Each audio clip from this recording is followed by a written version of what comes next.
사랑하는 성도 여러분, 지난밤도 평안히 주무셨습니까? 매일의 묵상, 특별히 세일의 기도 3일째 되는 날입니다.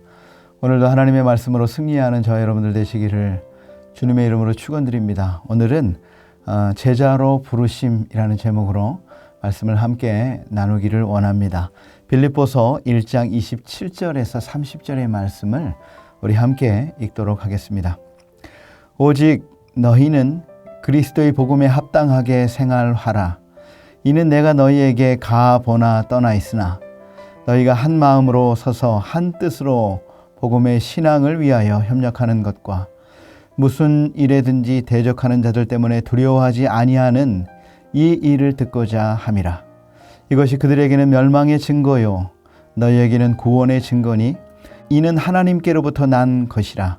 그리스도를 위하여 너희에게 은혜를 주신 것은 다만 그를 믿을 뿐 아니라 또한 그를 위하여 고난도 받게 하려 하심이라. 너희에게도 그와 같은 싸움이 있으니 너희가 내 안에서 본 바요 이제도 내 안에서 듣는 바니라. 바울은 빌립보 교회의 성도들에게 편지하면서 그리스도의 복음에 합당하게 생활하라고 말씀합니다.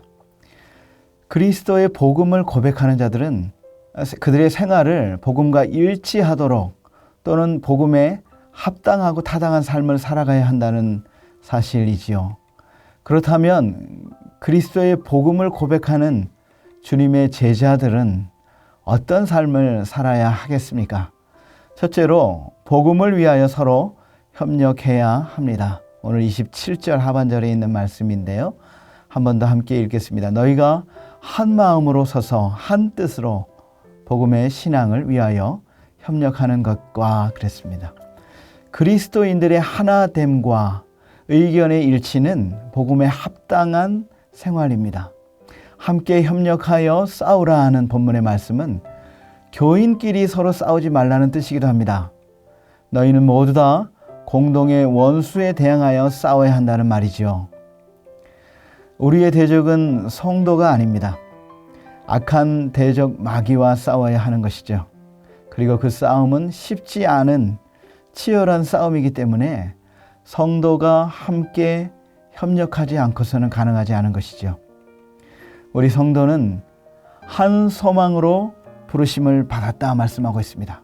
그리고 주님도 한 분이시고 우리는 같은 믿음을 가지고 있고 한 세례를 받았습니다. 한 하나님을 아버지로 모시고 있다고 에베소서 4장 5절 6절에 말씀하고 있습니다.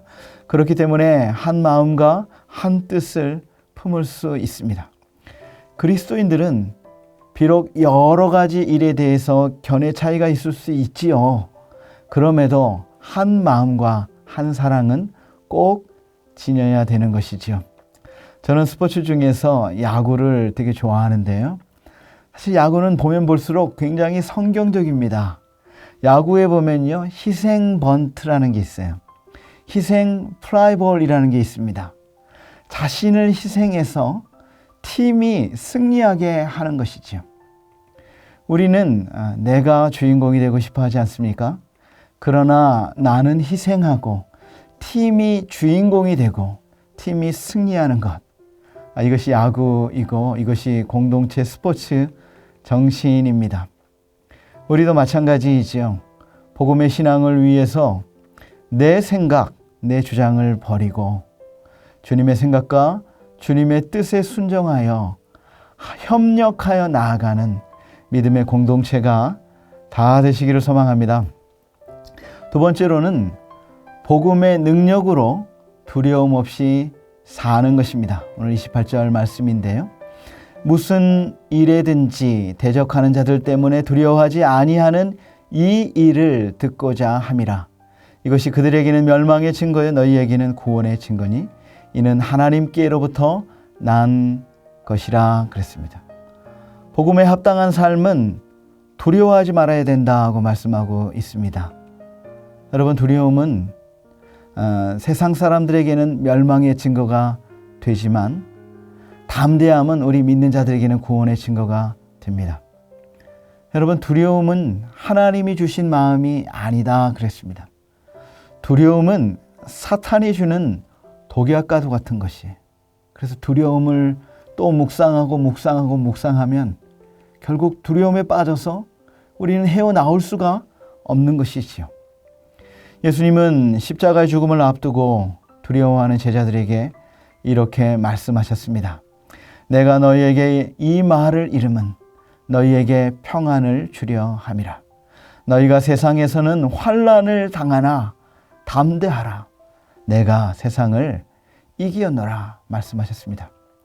우리가 어떻게 대적자들로 인하여 두려워하지 않을 수 있습니까? 하나님이 복음의 대적자를 심판하신다는 것을 믿을 때에 그들을 두려워하지 않을 수 있습니다. 예수님이 승리하셨듯이 우리도 반드시 승리한다는 것을 믿을 때에 두려워하지 않을 수 있습니다. 복음을 믿는 자에게 구원을 주시지만 대적하는 자에게는 멸망이 기다리고 있다는 것이죠. 반드시 불과 유황으로 타는 못에 들어가게 되는 것입니다. 그때를 참고 기다리면 하나님이 친히 승리를 주십니다. 그 믿음이 있으면 우리는 담대할 수 있죠. 아무리 대적자가 날뛸지라도 우리는 저 대적이 망할 날이 가까웠구나 이렇게 생각하면서 씩 웃을 수 있는 여유가 있는 것이지요. 복음의 능력으로 담대하시기를 소망합니다. 세 번째로는 그리스도를 위한 고난의 특권에 동참하는 삶입니다. 29절 30절 말씀인데요.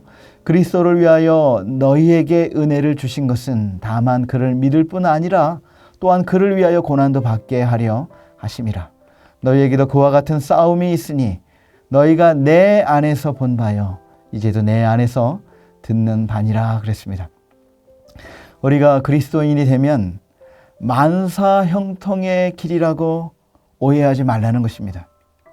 예수님을 믿으면 구원도 받고 물질의 복도 받고 건강의 복을 무조건 누리게 된다 이렇게 말하는 것은 기복주의이고 또 번영신학주의의 변질된 복음입니다.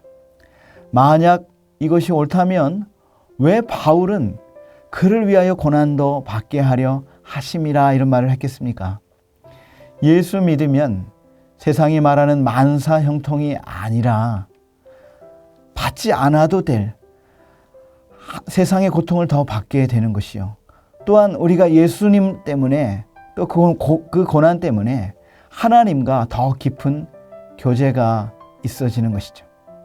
나의 모든 삶의 주관자가 하나님이 되시기 때문에 그분에 대하여 전적인 신뢰와 의지로 나아가게 되는 것입니다. 따라서 때로는 나에게 원치 않는 질병이 있을 수도 있고 경제상의 고통이 닥칠 때도 있어요. 그런데 그럴 때에 왜 하나님은 안 계시는가? 그렇지 않다는 거예요. 왜 하나님은 나의 고통을 몰라주시는가? 그렇지 않다는 거예요. 그것으로 절망할 것이 아니라 우리 주님은 지금 이 시간 나와 함께 계시고 내 대신 주님도 눈물을 흘리고 있다는 사실을 알아야 합니다. 사랑하는 성도 여러분, 눈물 젖은 빵을 먹어보지 못하고는 인생을 논하지 말라 이런 말이 있지 않습니까? 인생의 고난의 눈물 골짜기를 통과해 보지 않고는 진정으로 하나님의 은혜와 사랑, 그분의 위로를 맛볼 수 없는 것이지요. 바울이 이 같은 말을 하면서 빌립보 성도들을 향해서 오늘 30절에 이렇게 말하고 있어요. 너희에게도 그와 같은 싸움이 있으니 너희가 내 안에서 본 바요 이제도 내 안에서 듣는 바니라 그랬습니다. 무슨 말입니까? 빌립보 성도들이요, 나를 봐요. 나 평생 복음을 위해서 살았어.